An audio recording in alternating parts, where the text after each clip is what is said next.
So, doctor will waiting for it 5 to 10 minutes, 5 minutes only. So after that, we can start. Sorry for delay, sir.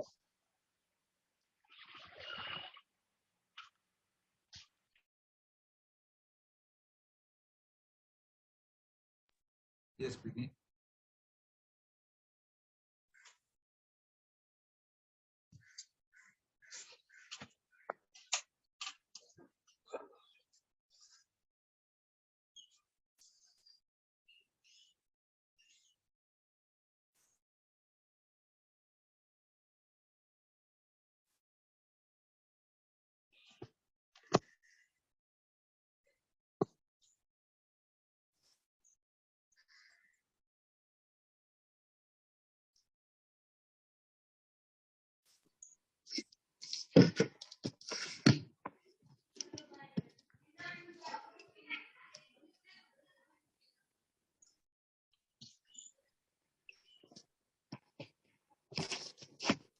Hello, Prashant sir. How are you, sir?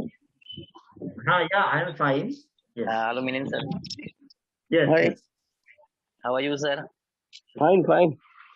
Prashant mask नहीं हाँ छोड़ा अभी तक तूने? एक minute मेरे पास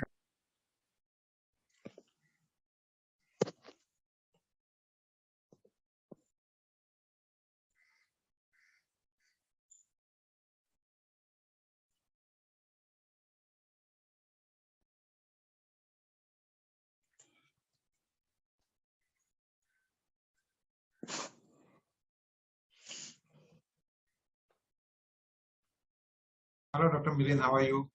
Hi, sir. How are you? Fine, fine. Fine, fine. Great, great, great.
Akhilesh, hello. Yes, sir. Akhilesh, Yes, sir. हाँ Yes, sir. Invitation card जरा प्रेजेंट कर दीजिए ना. Sorry. Invitation card, invitation.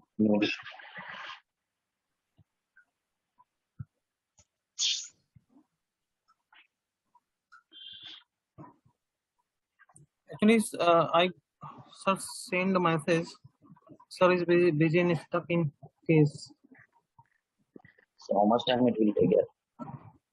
He Because all told are that he only 2 to 3 minutes I will be joined.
Hello, Dr. Bhagwat Mane, sir. Good afternoon. Hello. This is Dhananjay. Hello.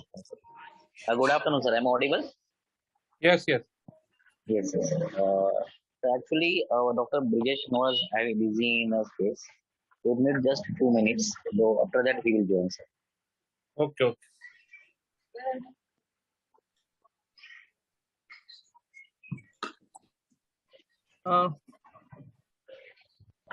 Dhananjay sir, Yes, yes. जैसे speaker आते हैं ना तो अपन पहले photo ले लेते हैं, then फिर स्टार्ट करेंगे सेशन. ठीक है? पहले आने को दो. हाँ सर, आ जाएंगे 10 minute.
Hello, Akhilesh.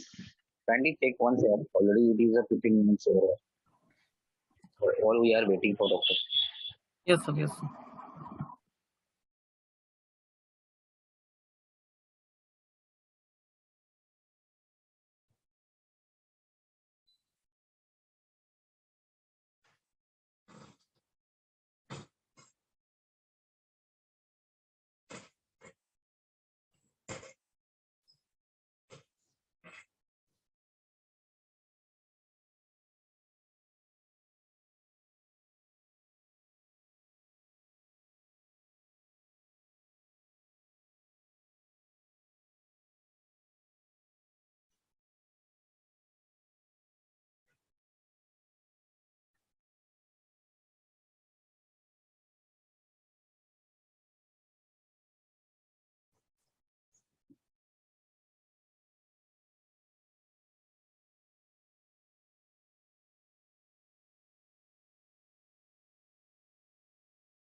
Dhanju sir has come, sir.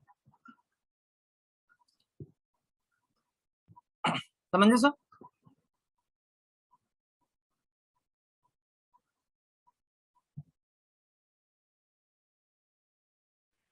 Hello, Dr. Brajesh Kumar sir.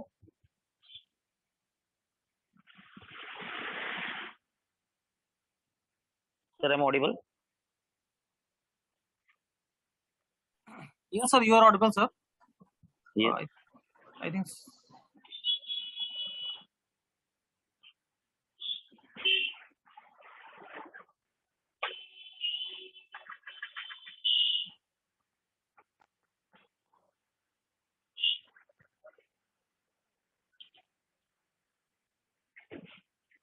IT team, I'm not able to present the screen the show. Can you check once?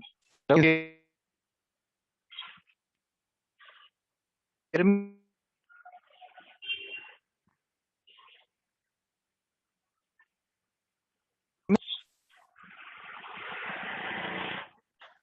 Hello.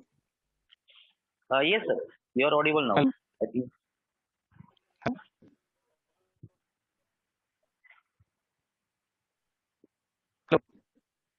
Yes, sir.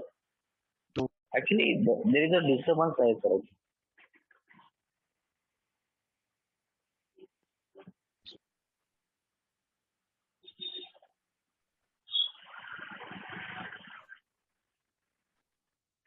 So can you check once after log out and login? If I think there is a network issue.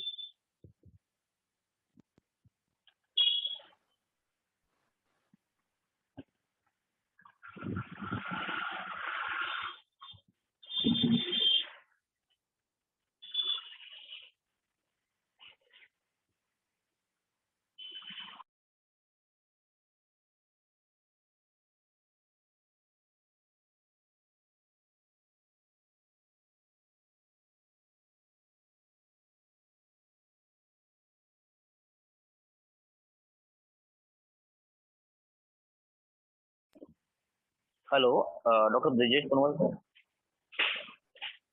Am I audible?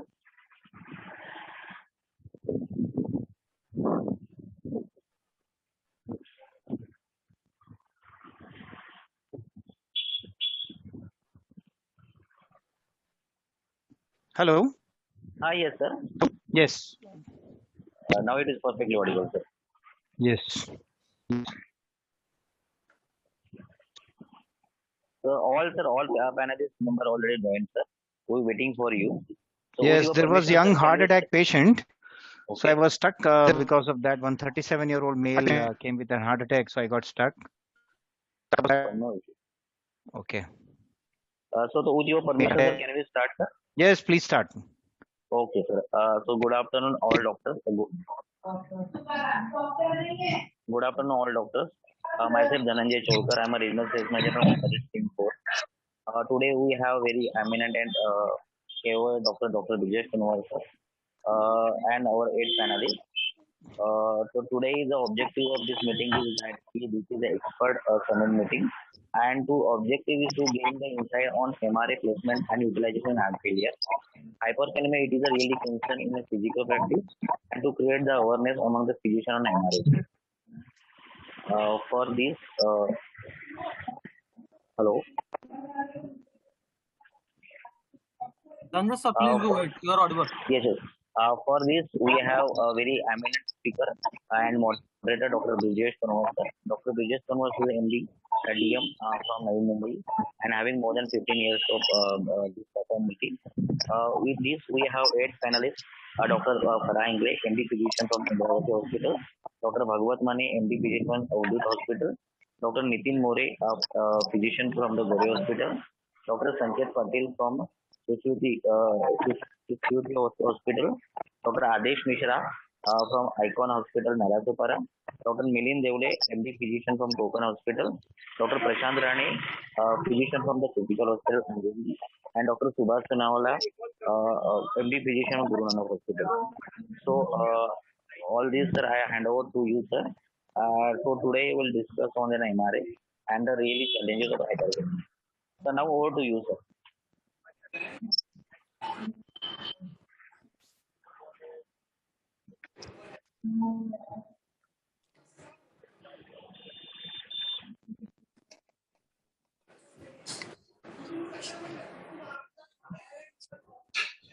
Hello, sir.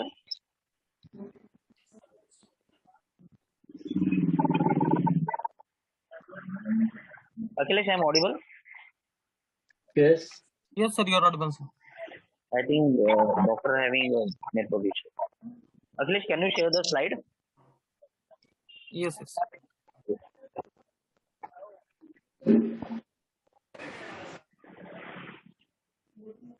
So I request all doctors for the better discussion, sir. I request please open your camera so it will be good to for the communication. I request all doctors please open your camera for the discussion.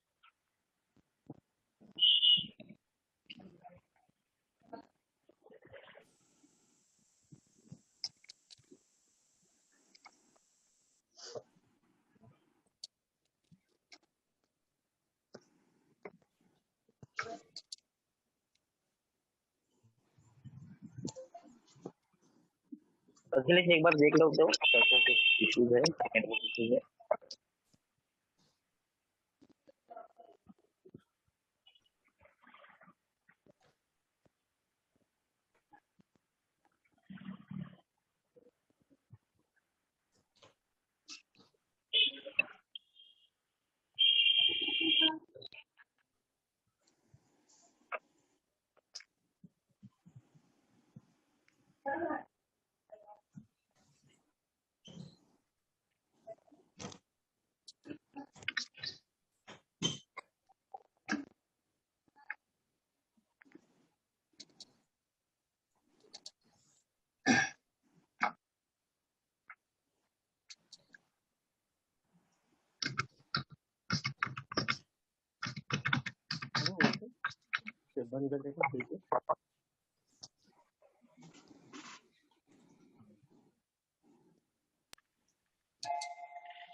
Ranjan sir, just talk to sir. Sir is facing some technical issues. He is unable to join.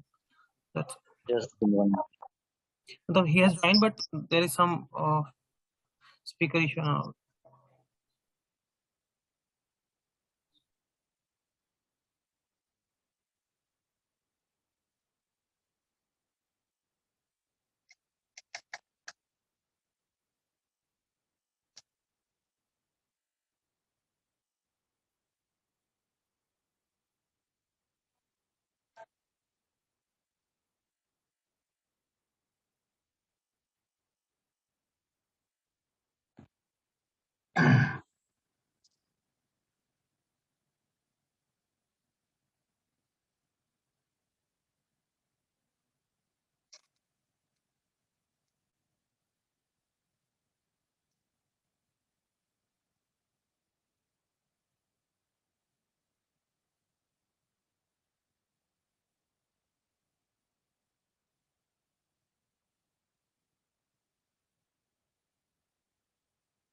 Brajesh sir, just please edit your name. So here is showing Priyanka.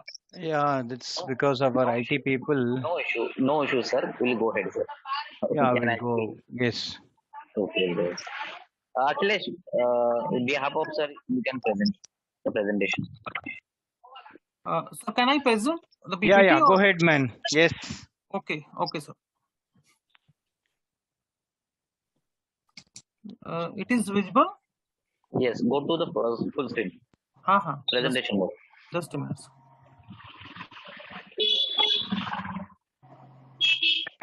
Lot of background noise is coming. I mean, if you can request all the panelists to switch off their, mics.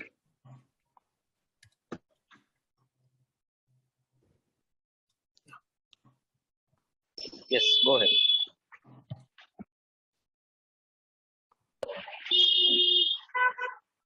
Hello, sir. Yes.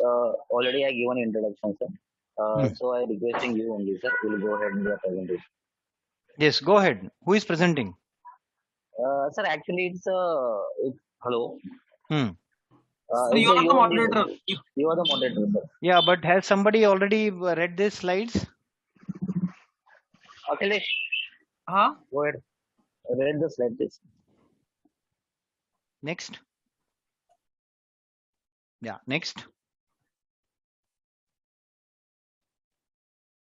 Okay. So, do you want me to start? Yes, sir. So, good evening, everyone. I was stuck in a important heart attack, young patient, so got late. I apologize for that. So, a very important topic which is related to diuretics and mineralocorticoids receptor antagonist in heart failure. So, we all know that there are certain molecules which we use for heart failure management, and some of them are labeled as class 1 management plan. For example, during our MBBS days, when our teachers used to ask us, what is the drug of choice for heart failure? We used to say it is ACE inhibitors, that is ramipril, enalapril, and all. So now that has been replaced with ARNI. But what is most important, there are certain other drugs also which are class 1 recommendations. And the most important out of which is beta blockers, mineralocorticoid receptors, antagonists.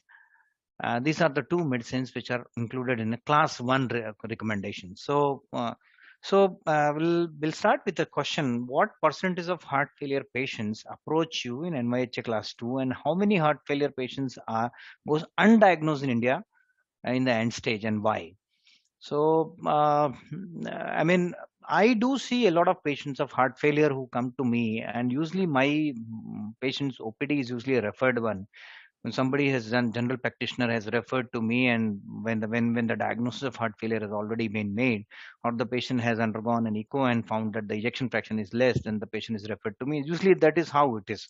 But what is in your practice? I mean, how many percentage of patients are you see being treated normally as a bronchial asthma patient, allergic asthma patient, and when they come to you and you end up in diagnosis of heart failure? So what is the percentage of patients? Any idea on that? And what are the diagnostic and prognostic tools used by you for heart failure management? So we all know that the most important diagnostic tool for heart failure patient is of course an echocardiogram.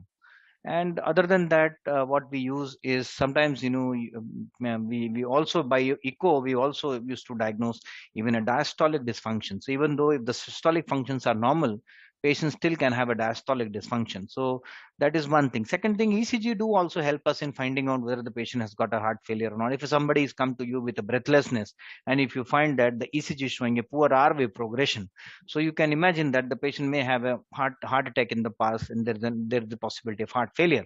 On top of that, if your clinical examination suggests that the patient has features or clinical features of heart failure, for example, pedal edema, raised jugular venous pressure, then of course the patient can have features, can have symptoms which are suggestive of heart failure. Now, what we used to do in patients during our COVID time, when the echo was not easily available, or the clinical examination was a difficult one. NT-proBNP was another molecule, another test which we used to do very, very frequently and to diagnose the patients of heart failure. So any asthmatic or any patient with has a breathing difficulty, if you do an NT-proBNP and you find that the NT-proBNP is very much elevated, that usually suggests that the patient has got a increased filling pressures, because ANP, BNP are released from the heart muscles, and once they're released only in response to the stress. So these are the prognostic and diagnostic tool. Prognostic tool is also in the form of NT-proBNP. You can serially monitor the NT-proBNP. If the patient NT-proBNP is improving or decreasing because of treatment, you can imagine that the patient is improving. Similarly, if the starting NT-proBNP is very high, you can imagine that the patient is in severe heart failure. So these are the diagnostic and prognostic tool. There are certain other prognostic indicators, like for example, in the setting of heart failure, if somebody has got a renal dysfunction, in the setting of heart failure, if somebody has got an iron deficiency or severe anemia or an associated infections, then the prognosis of that heart failure also becomes more. So comorbidities associated with heart failure, again, you can have. Then of course the electrolyte imbalance, hypokalemia or hyperkalemia, both way is a double-edged sword. Hypokalemia can induce VT, hyperkalemia can induce complete heart block. So these are the two things which need to be kept in mind. So next slide. So 2021 update in 2017 ACC expert consensus and decision pathway for optimization of heart failure treatment. Caution should be exercised when MRA are used in patients. Serum potassium more than 5. So if you find that mineralocorticoid receptors antagonist, you are using it, and you find that the patient baseline potassium is more than 5, and there is a creatinine is more than 2, or the effective GFR is less than 30, that is the time when you mineralocorticoid receptors are best to be avoided. I mean, I'll ask the panelists, I mean, what is their approach? Do you start mineralocorticoids, eplerenone or aldactone in patients with a borderline high creatinine, or you don't start it? I mean, Hello. yes. Good afternoon, sir.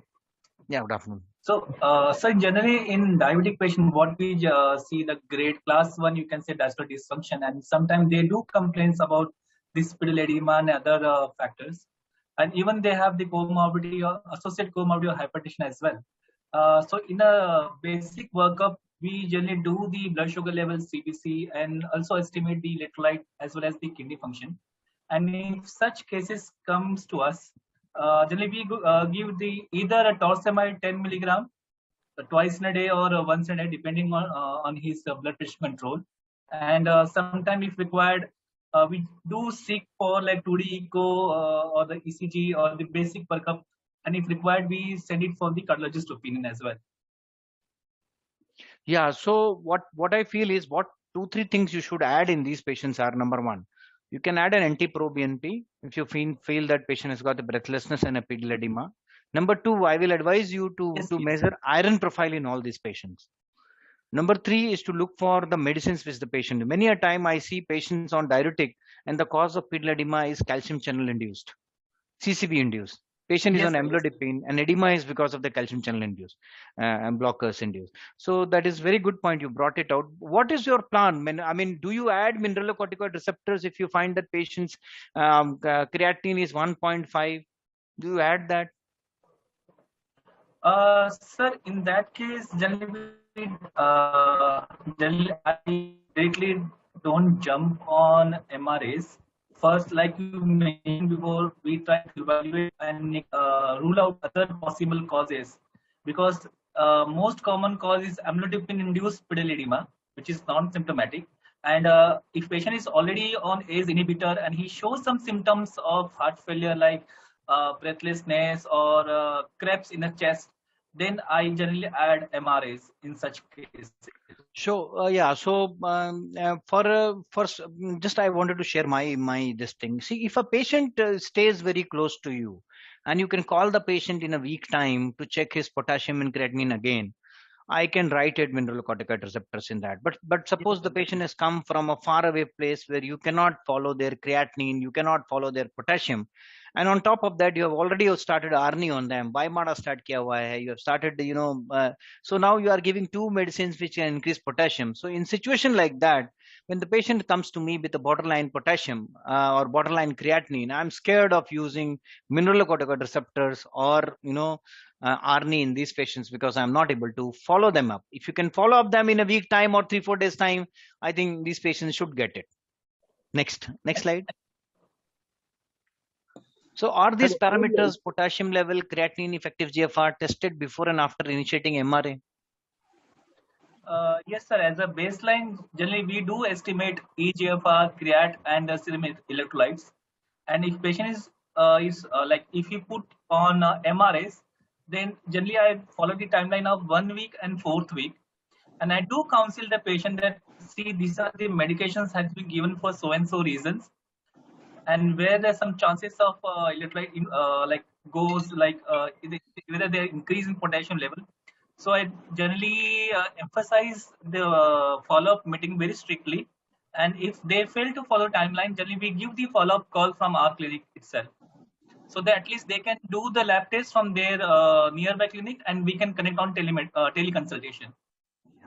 Yeah, that's great. I mean, I think we should do like that in all the patients because sometimes, if you remember cardiorenal syndromes, there are 5 types of cardiorenal syndromes, out of which the first 4 cardiorenal syndrome, the first 2 type, that is type 1 and type 2 cardiorenal syndrome, is a condition in which the heart failure, acute heart failure leads to kidney damage, or chronic heart failure leads to kidney damage. Type 3 and type 4 cardiorenal syndrome, where the kidney damage leads to heart failure. So whenever you are starting a medicine for a patient of heart failure, you cannot neglect kidneys. So you need to have a baseline renal functions in all these cases so that you can titrate your medication. So it is heart and kidneys always goes hand in hand. So it's always good to have, you have a baseline potassium, creatinine, and effective GFR. If you see many of the medicines which we give in heart failure, there's a cutoff. For example, you have here where the GFR, if the less than 30, you don't give it. Similarly, for an ARNI, which we use it for heart failure as a class 1 medication, there also the GFR, if it is less than 30, it is advisable to titrate the dose. Titration of dose is not at all a problem in a patient with GFR is 50 or 60, but once the moment the GFR is less than 30, the titration of the dose of ARNI as well as the mineralocorticoid receptors, in fact, I will not use together both these agents with the GFR is less than 30. That is very, very clear. So I need to sacrifice one of the drug, either a mineralocorticoid receptors antagonist or the ARNI. Probably I will sacrifice mineralocorticoid receptor because ARNI has definitely shown a lot of improvement, not only in terms of improving the heart pumping power, it has also shown that it increases the GFR of the patient once it is used in patients of heart failure with impaired renal dysfunction. So, I mean, yes, can you go with the next question? So heart failure guideline recommendations for mineralocorticoid antagonists in ESC2 is recommended as a class 1 indication. So MRA is recommended to reduce the risk of heart failure and death is a class 1 recommendation. And MRA may be considered in case of moderate reduced ejection fraction, somewhere between EF around 40-45%. It's a class 2B indication. Now my question is, do you use mineralocorticoid receptors alone, or do you use it in combination with the torsemide?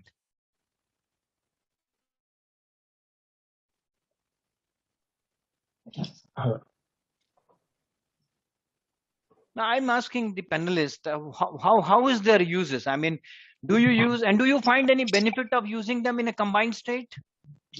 Hello, sir. This is Dr. Yes. Prashant. Doctor, welcome. We are using diuretics and mineralocorticoid receptor antagonists in cases of heart failure with reduced ejection fraction, where there is a lot of fluid overload.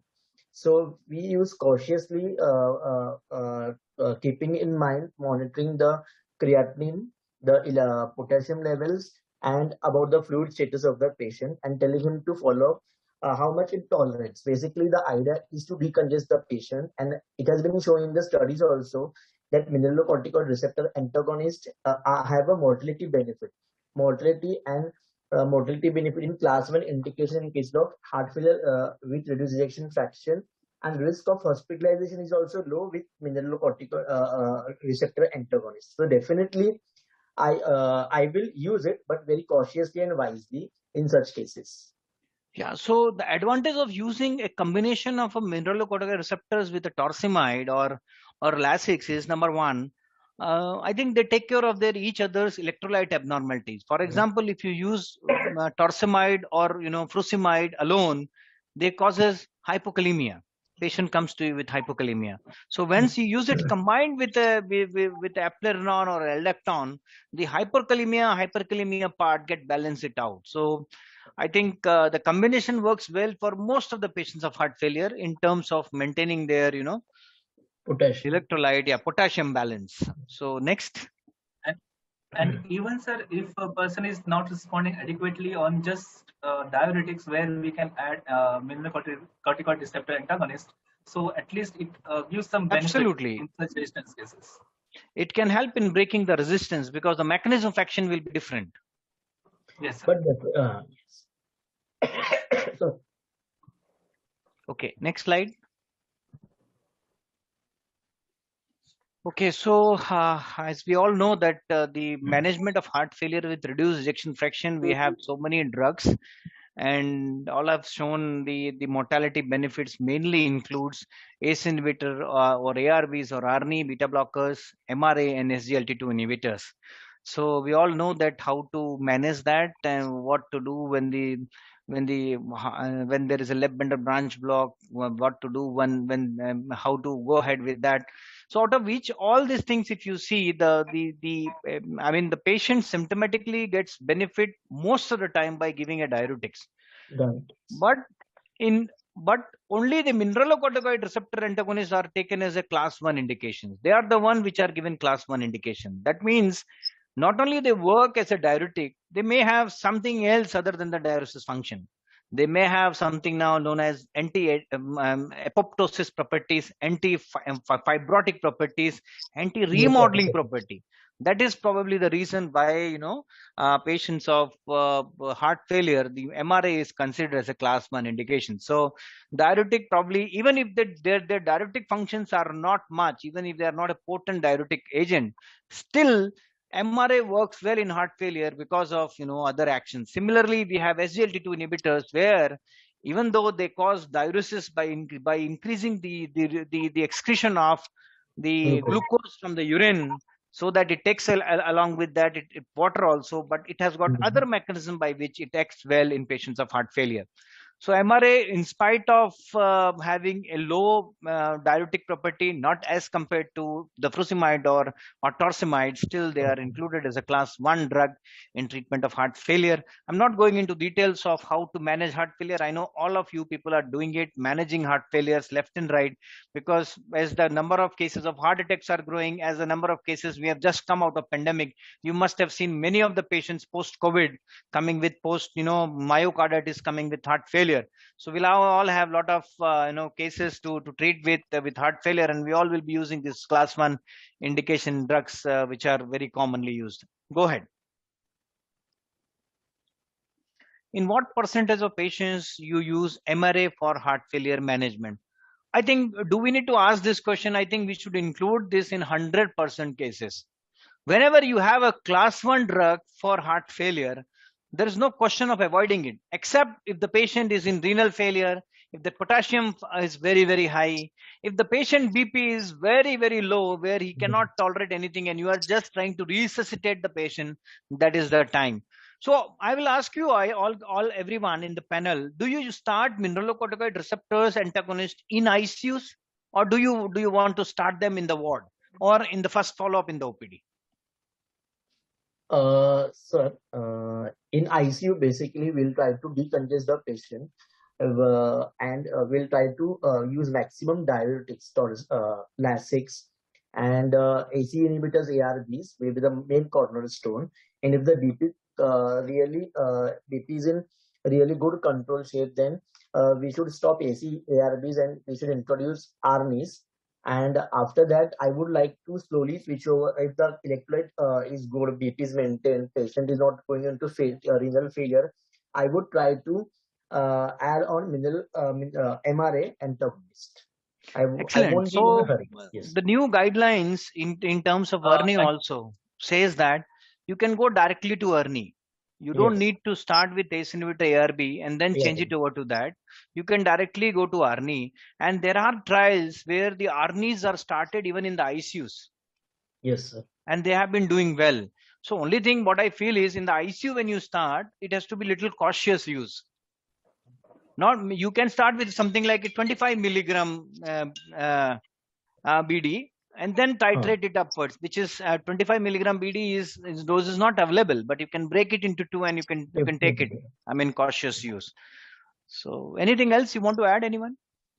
Sir, the Arni is available in 50 mg and 100 mg. So we have to give titrate 50 mg half BD as per blood pressure, right, sir? Yes. What is your opinion?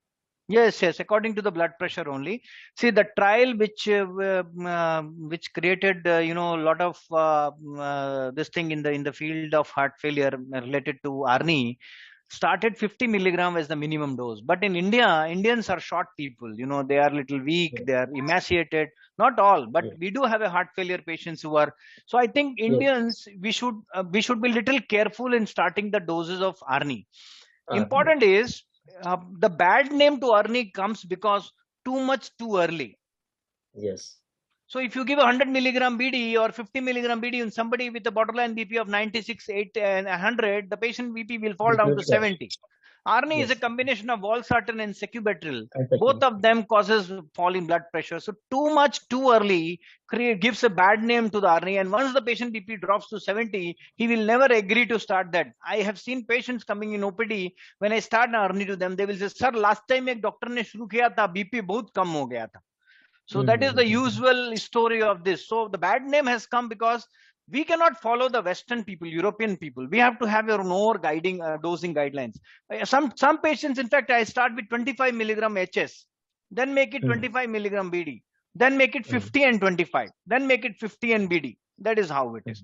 Next slide, please. And in ICU also, sir, many times there are many other things like patient is in cardiogenic shock with hypotension. So all these factors also play a very important role whenever we are planning to start these medications also, sir. Yes. Thank you, sir. Yeah. So I think the next slide talks about aldosterone escape.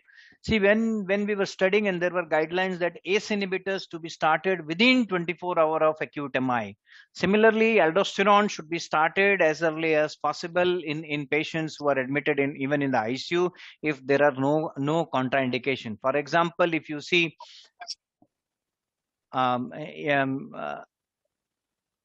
following an acute fall in aldosterone in response to administration of ACE inhibitor, the level of aldosterone rises again and in turn returns to baseline in almost all patients, a phenomena known as aldosterone escape. So the moment you start ACE inhibitor, aldosterone level will come down and then after some time it will become again increased. So that aldosterone antagonist is important because aldosterone is the one responsible for all fibrosis and all. So even when the ACE inhibitor is given in combination with ARB, aldosterone levels remains uncontrolled. Aldosterone escape might promote release of angiotensin 2 via positive feedback loop and stimulate ACE in vasculature, and that is the one which is responsible for altered remodeling in the heart in the patients of heart failure. So progressive escape of aldosterone are thought to contribute to ACE resistance, whereby the effect of ACE inhibitor becomes blunted and beneficial effect on mortality decrease over time, whereas MRAs are able to antagonize the deleterious effect of aldosterone, resulting in beneficial effect of patient's mortality. So that comes why we should give mineralocorticoids as early as possible in the ICU.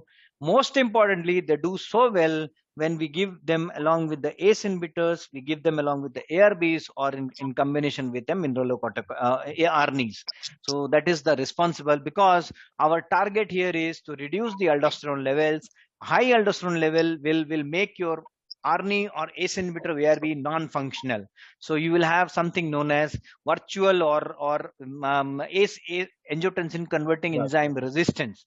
So that is the reason why mineralocorticoid receptor. So that is what I wanted to stress when we in the previous slide. When do you want to start? So the answer to that is as early as possible in patients who gets admitted either with an MI or either with a, if you remember the two trials, FSS and emphasis trial, which were done based on the aldactone and eplerenone, both the trials suggested benefit of almost mortality benefit of only 15 to 17% when these drugs were started in patients of heart failure, either with an MI or without MI. Next slide, please. So improvement in systolic function was significantly more in eplerenone group, and when you compare the aldactone as well as the eplerenone drugs. So comparison between spironolactone and eplerenone on LV systolic function in patients with chronic heart failure. So I mean, the only reason still now why people were preferring eplerenone over aldactone was the anti-androgenic side effects. I mean, the female will develop hirsutism, the male will develop gynecomastia. But I mean, there was no head-to-head comparison whether who is more beneficial. At least I was not much aware of it, whether the eplerenone is more effective. To me, the eplerenone uses was because it causes less of an anti-androgenic effects, hormonal effect. Number two, it causes less of an hyperkalemia. That is the two things which probably was making me use this drug more frequently. But now this study which is there in University Heart Journal, which suggested that even the ejection fraction is improvement is more common when you use eplerenone as compared to spironolactone over a period of 6 months. So any observation from the panelists? Do you feel in your practice, have you completely converted your spironolactone use to eplerenone? Are you still using spironolactone? Sir, in my clinic, most of the patients with reduced ejection fraction, very poor, 20 to 25%, there is always a combination of medicines which I use, Arni, then Ditor, eplerenone.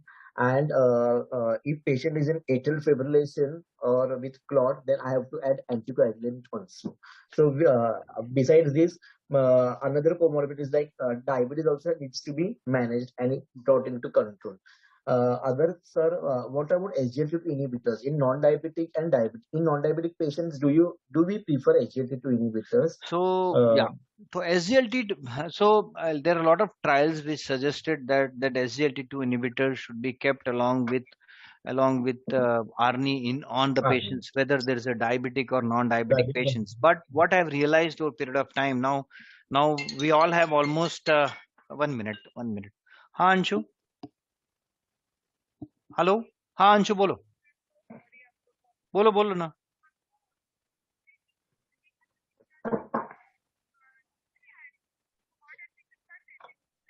एक repeat troponin करा लो उसका.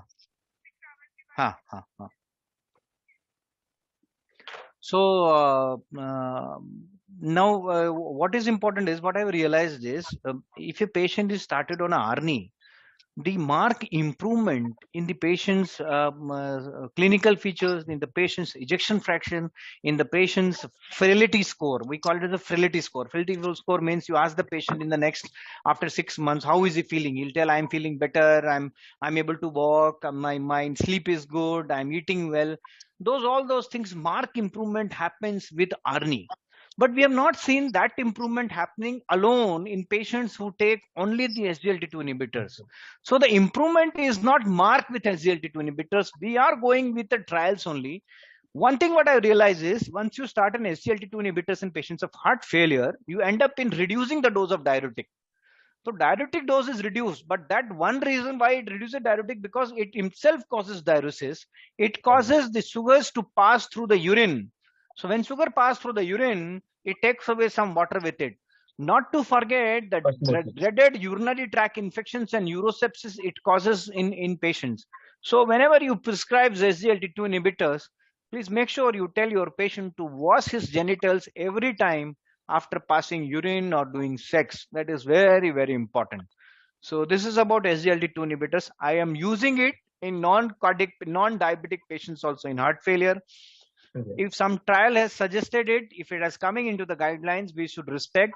Please understand, we have left with very small I mean, warheads, or you can say ornaments to fight heart failure. We have with very little drugs.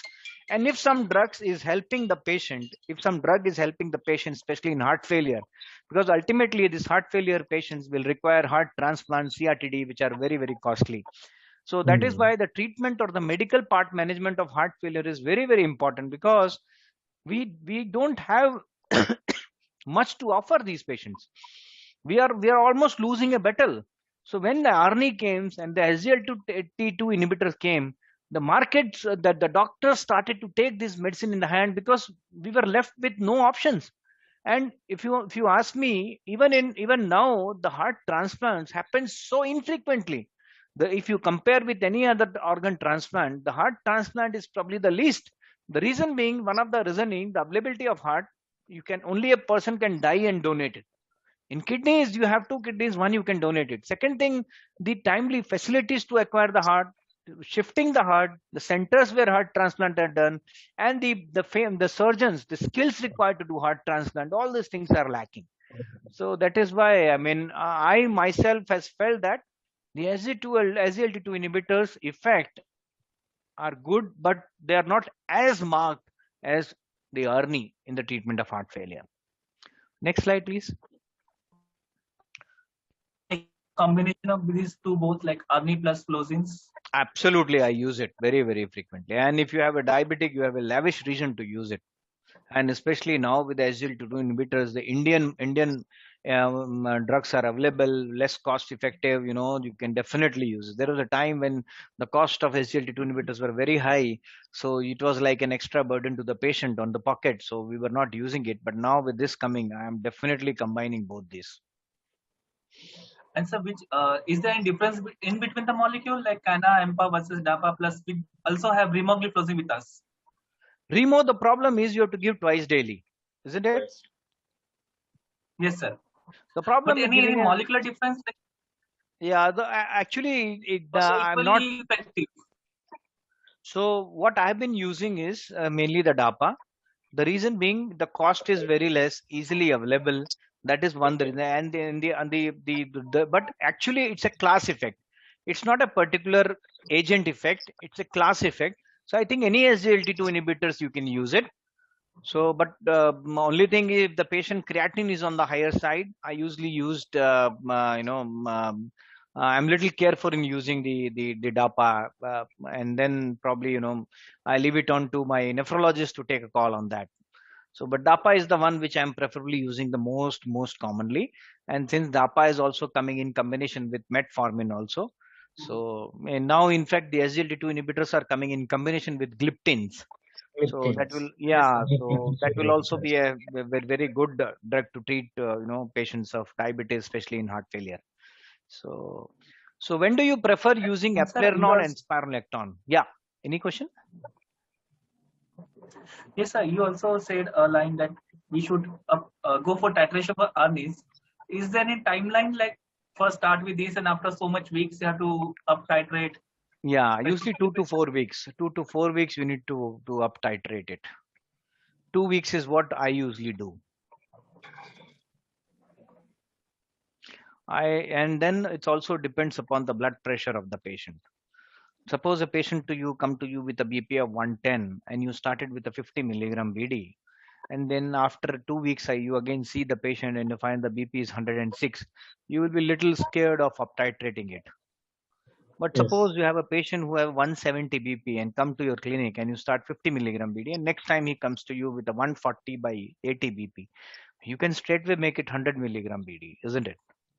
So what the book says and what is your clinical practice is little different. And I have to be very frank with you. Whenever a hypertensive heart failure patient comes, hypertensive heart failure, a patient with a EF of 35, 37, 40, with a blood pressure of 170, 200 in heart failure, sometimes I directly go to 100 milligram BD. In fact, there have been instances in which within 2-3 days I have made it 200 milligram of Vimada. So, and I have been using Vimada or Arni over a period of, I think, 7 years when it was not available in India. I used to tell my patients to get it from Dubai. So that is how it is. So the more and more you use it, the more and more patients of yours are on a particular drug. You know how the drug will behave and how the patient will behave. But yes, recently I had a patient, young girl who had only post myocarditis, heart failure. She was doing well for last 5 years. Suddenly came with a deterioration, and the reason for deterioration was a rising creatinine. And we did have a discussion with a nephrologist who said that if the rise in creatinine is zero point 0.3, zero point 0.4, or zero point 0.5, no need to do anything, just continue the RNA. But in that patient, the rise in creatinine was 3.5 times. That means the creatinine was started from 1.1 to become 3.5. So ultimately, I have to stop the RNA and then change it over to some other drug. So that is how it is. So the titration and all those things are individual basis, but over a period of time, if the BP is on the higher side, you can titrate it more quickly. Sir, even in ICU cases, in hypertensive emergencies where there is, you will prefer to use first diuretics in a higher dose, or directly you will prefer with ARNI only, means with reduced ejection fraction with higher dose ARNI. What you spoke like. See, the diuretics are used for symptomatic relief. Yes, They yes. don't have a mortality benefit. They don't have a Right. mortality benefit except in the mineralocorticoids. So Mhm. definitely the heart failure, the symptomatic, you want the patient to be out of BiPAP, you want the saturation to improve. The ARNIs and all will prevent readmissions. Mhm. They will prevent mortality. They will prevent morbidity. But immediate relief, symptomatic relief, in the first few hours, it's only the diuretics. But once the patient you put it on ARNI, you will find that the requirement of diuretics will come down. Come down. If you start a patient on a Vimada and you find that the Ditor, which was going 20 milligram BD, may be reduced to 10 milligram BD, then 5 milligram BD. This happens. But ARNI is not a replacement for diuretic. Okay, sir. Yeah.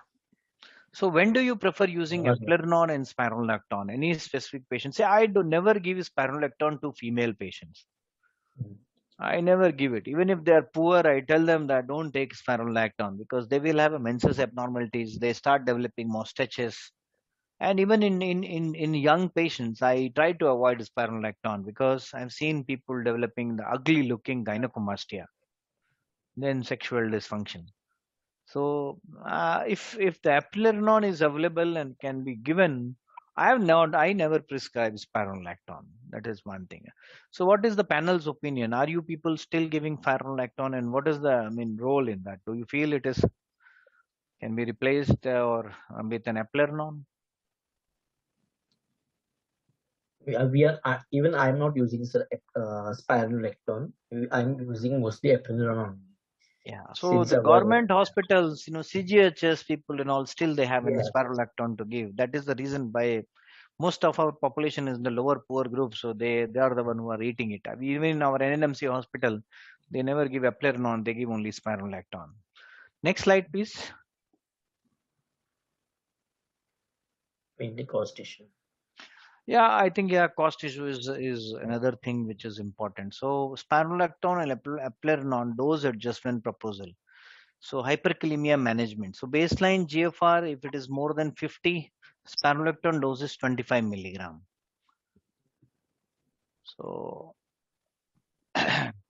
if the GFR is between 30 to 50, the spironolactone dose is 25 milligram every other day. That means alternate day. But if you see for eplerenone, it's nothing like that. So increased dose, if spironolactone dose is 25 milligram per day, increase to 50 milligram. If spironolactone is 25 milligram every other day, increase to 25 milligram per day. So based on the potassium. But if you see the eplerenone, those adjustments are not needed if the potassium level is somewhere between 40 to 5.4. But if the potassium level is less than 4, you try to upgrade the eplerenone. But what I feel is this chart is okay, but this needs to be carefully validated, because we do use ARNI also along with them. So patients who are on ARNI as well as mineralocorticoid receptor antagonists, their potassium is bound to increase more. So that is why increasing the dose of ARNI to eplerenone to 100 milligram in a patient who is already receiving ARNI will be a little dangerous. So that is how it is. It's a good table to keep it with us, but no, it cannot be blindly followed. So that is how it is. If somebody's potassium is 5.9, I will be happy to stop the aldactone or stop the eplerenone for a time being, rather than reducing the dose, because some have seen patients even at 6.3, 6.5 coming with conduction defects, and when the patient's creatinine potassium will become 7 from 6.5, you don't know, you don't have a control on it. So that is why it is important. So dose adjustment in case of hyperkalemia is more stringent when spironolactone is used as compared to eplerenone. That's what I said. The spironolactone, eplerenone causes less of a hyperkalemia, less of a gynecomastia as compared to spironolactone. Next slide, please. What is the preferred dose and how is it the dose titration carried out in your practice? So what is the dose you give it? I usually give it 25 milligram BD is my dose for heart failure. Hardly I'm giving 50 milligram BD. 25 milligram BD dose is what I'm comfortable, especially in the era of ARNI, where high dose can induce hyperkalemia.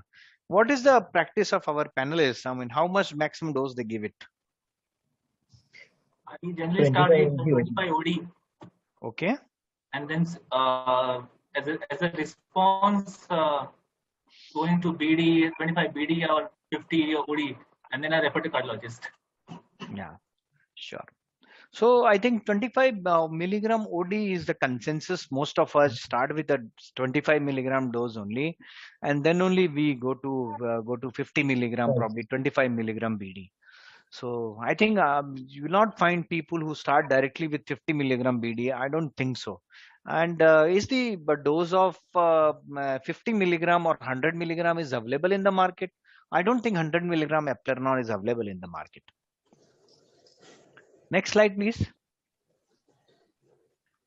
So MRI related hyperkalemia, true rate of mineralocorticoid receptor antagonist related hyperkalemia in placebo controlled trial. So prevalence of hyperkalemia was 9.3%, out of which 54% were truly related to MRA. So, not all the cases of hyperkalemia are probably, is related to that. In fact, 50% of the hyperkalemia is not related to the mineralocorticoids. If you see the trials like FSS trial, emphasis trial, rails trials, ALDO-HAF trial, and all those string trials. So good eye opener that you cannot blame always a mineralocorticoid receptor antagonist. And to be very frank, we people being managing heart failure for so long, we don't get hyperkalemia very frequently when we use this thing, until unless patient GFR is on the lower side. If the patient GFR is on the lower side, any small drugs like mineralocorticoid receptor antagonist or ARNI can induce hyperkalemia. So that is one thing.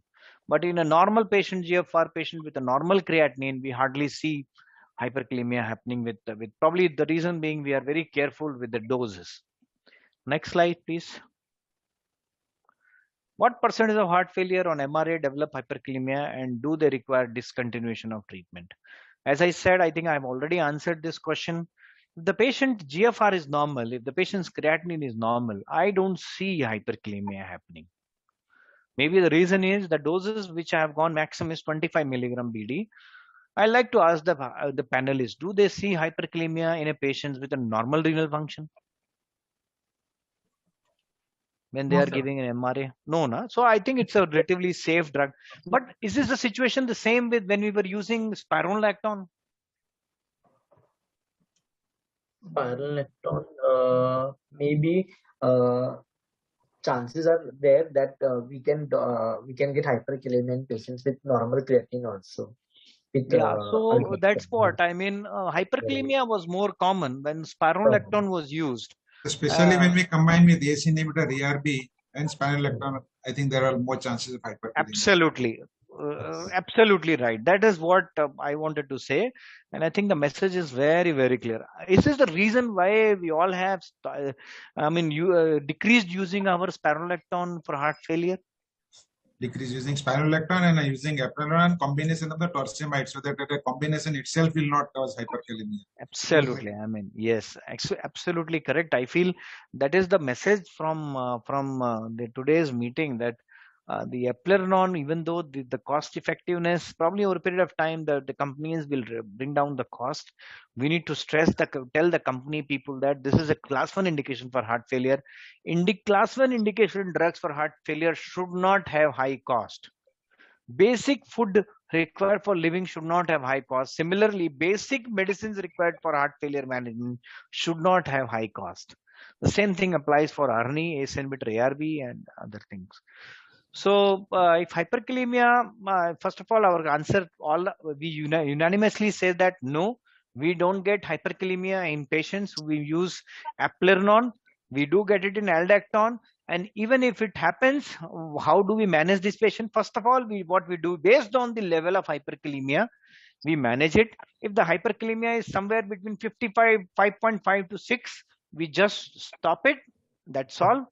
If the hyperkalemia is somewhere between more than 6.5 to 7, we have to give correction. You have to give soda bicarbonate, you have to give calcium gluconate, you have to give sugar on insulin drip. All those things need to be given, but sometimes even stopping a medicines may be enough. That is what. Am I correct?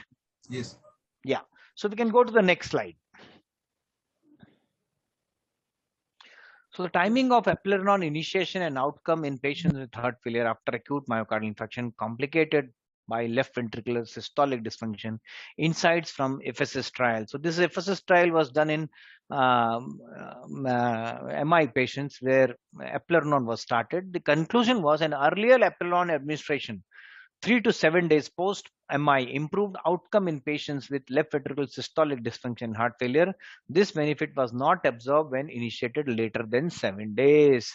So that is a great message, that eplerenone was started between 3 to 7 days in this trial, FSS trial, and after 7 days it did not help.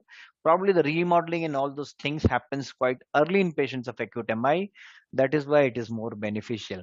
If you ask me, I usually start on the day 1.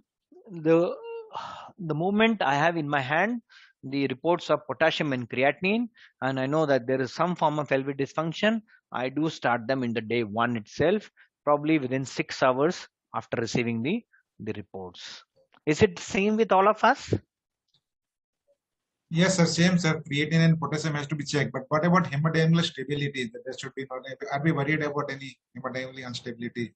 Absolutely. If the patient is having a lower blood pressure, I don't think we will start it. We are scared of further reducing the blood pressure. Not only that, we are scared that suppose patient goes into pre-renal failure or renal failure, then this can induce more of an issues. Absolutely okay. If the patient is hemodynamically, absolutely right point raised by you. If the patient hemodynamics should be good enough to start, eplerenone. That probably is the reason why in FSS trial, this was started between 3 to 7 days, because probably they wanted all the unstable patients to be out of this trial so that the medicine doesn't get a bad name, isn't it? Okay, next slide, please. Next slide.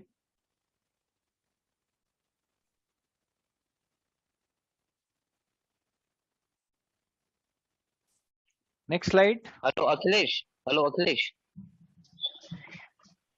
Next slide. Just give me 2 minutes. Sir, actually, my Wi-Fi is stopped. Just give me 2 minutes.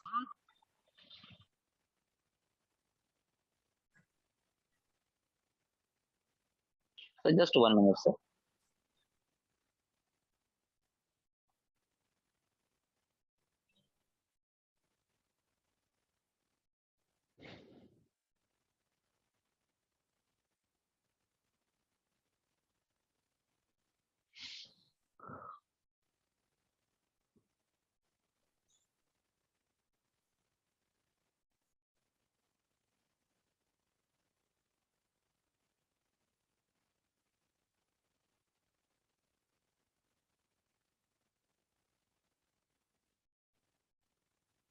Sir, slides are visible? If there is any, Not it. Not it. Dhananjay, if there is any problem, I can share slide from my side. If you allow me share screen. Yes, sir. You can, sir. Okay, allow me to share the screen. I'll share it here my side. You'll enable me? Technical solution, please. Yeah, Dhananjay. I think there is. Okay. Okay.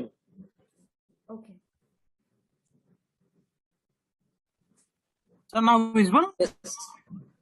Yeah.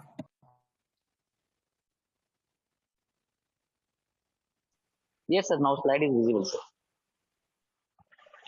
So there was a 31% reduction in all-cause mortality in in patients with heart failure post-MI when eplerenone was compared with a placebo. And then sudden death was also reduced 34% when eplerenone was reduced with compared with placebo. I mean, it will be really interesting to see. We had a trial which we showed that the EF improves. EF improves more with eplerenone as compared to aldactone. But this trial would have been more. This thing, if this was also eplerenone would have been compared with aldactone also, because this effect of this MRA was even known to us even before the eplerenone came. And the benefit of eplerenone over aldactone is what the topic today probably is. And we all know that MRAs are a very important part, but how is the eplerenone being better than and the aldactone? That is very, very important. So I mean, good food for thought that they need to be started as early as possible. The trial suggested between 3 to 7 days, and as one of the panelists mentioned very clearly, that if the patient's cardiovascular stability is well maintained, you can start it probably early. But if the hemodynamic stability is not there, better to hold on till the blood pressure, heart rate, and all is well settled. Next slide, please. In clinical practice, how early are MRA initiated for management of heart failure patients? I mean, I think we all have answered this, that MRAs to be started as early as possible. Only thing is the cardiovascular or hemodynamic stability has to be there. Number two, the baseline renal function and potassium has to be normal. So that is what I think everyone is with me in this. Yes, sir. Yeah. So next slide, please. So therapeutic algorithm of class 1 therapy indication for patients with heart failure. So we know these are the class 1 indications except the loop diuretics, which are not a class 1 indications. All others are class 1 indications.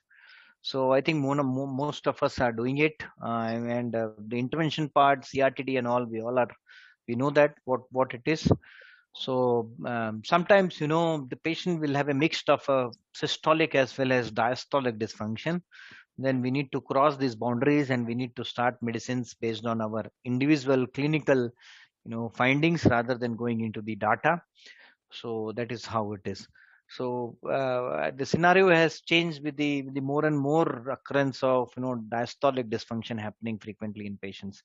So that is how it is. I've seen patients with a systolic and as well as diastolic dysfunctions combined together. So that is how it is. I mean, next slide, please. At what stage of heart failure diuretics and MRS both are needed? I think most of us combine them. Hardly we use it individually, though there are situations in which we need a very small diuretic dose, but we want a mineralocorticoid receptor antagonist for antifibrotic activity, then definitely alone it is used. And if you see most of the marketing or most of the companies also, when they release this, they usually release along with the combination with a diuretic. So I think we have all answered that. What is the preferred choice of therapy? Eplerenone plus torsemide, spironolactone with torsemide. I think B is the answer. I think all of us are with me. B is the answer. Yes. Yes. Yeah. Next Yes. slide, please.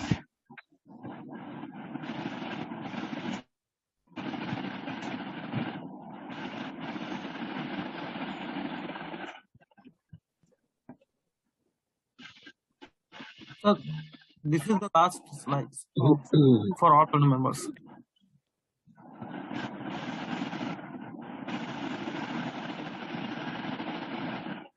Slides are visible, sir? Yes, it is visible. Okay. I think sir having some network issue.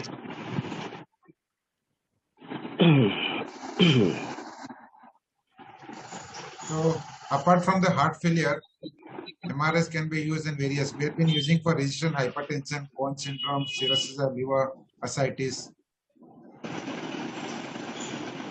Yes, absolutely correct. I think not only that, in fact, I have been using this also for Cohen syndrome. Yeah, Cohen syndrome, primary. Yes, so even for that we are using it, and good drug because the patient has to take lifelong. So that in a females you use it aldactone, you end up in having a lot of Replernon probably is a good replacement for aldactone. So what scientific initiative would you suggest? Would you suggest to CIPLA for increasing awareness among clinical practitioners? Yes, sir. That we need, sir. I think any panelist, you want to say anything, or should Yes, I? sir. Most important thing is the early diagnosis of the heart failure. Absolutely. Suspect it and try to going beyond all this treatment and going for the ICD and heart transplant. If it diagnosed in early stage, it will be more beneficial and more better for the patient and for his survival and prognosis. Absolutely. Yes, sir. Absolutely correct. And when we Patient talk awareness about the education. scientific initiatives, yes, sir. Please, sir. Prashant, sir. Sir, you continue. No problem. Okay, so when we talk about the scientific initiatives among the clinical practitioner or consulting physicians, I think trainer type of activities where we can increase the awareness, or in various conferences where we can reach out to maximum of CPs about the molecule benefit and the management of heart failure will be more beneficial when it comes to management of heart failure.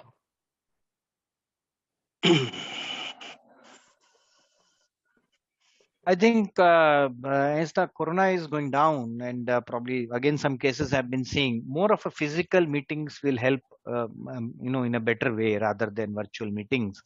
That's what I feel. It.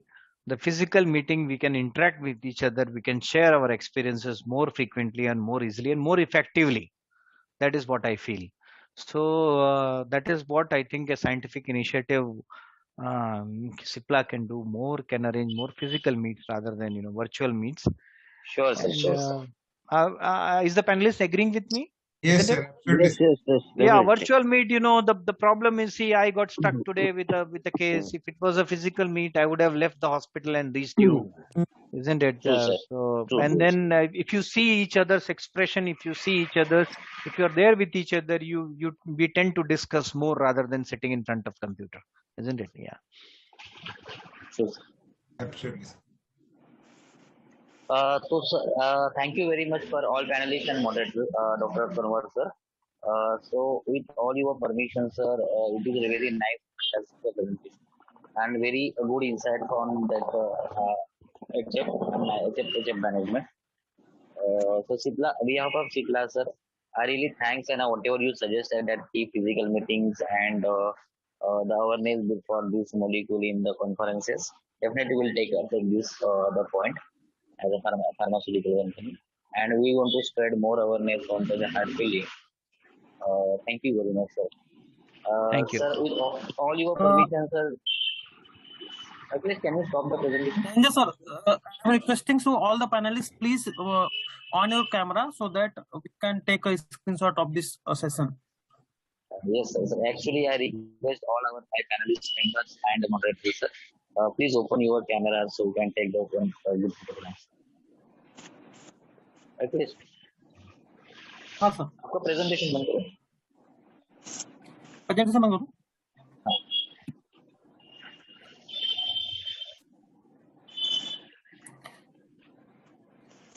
I request. Hello. Yeah, yes, sir. Farah ma'am.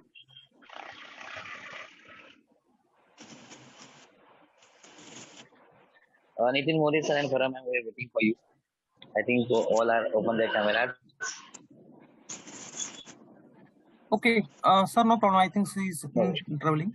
So thank you so much, all the panelists and our moderator, sir. Thank you. Sir, with your permission, sir, can I conclude, sir, for 1 minute? Sir? Yes. Sir, behalf of Sigma Vitalist team, Vitalist team force, I really thanks Dr. Brajesh Kumar sir. Really, it is very nice motivation.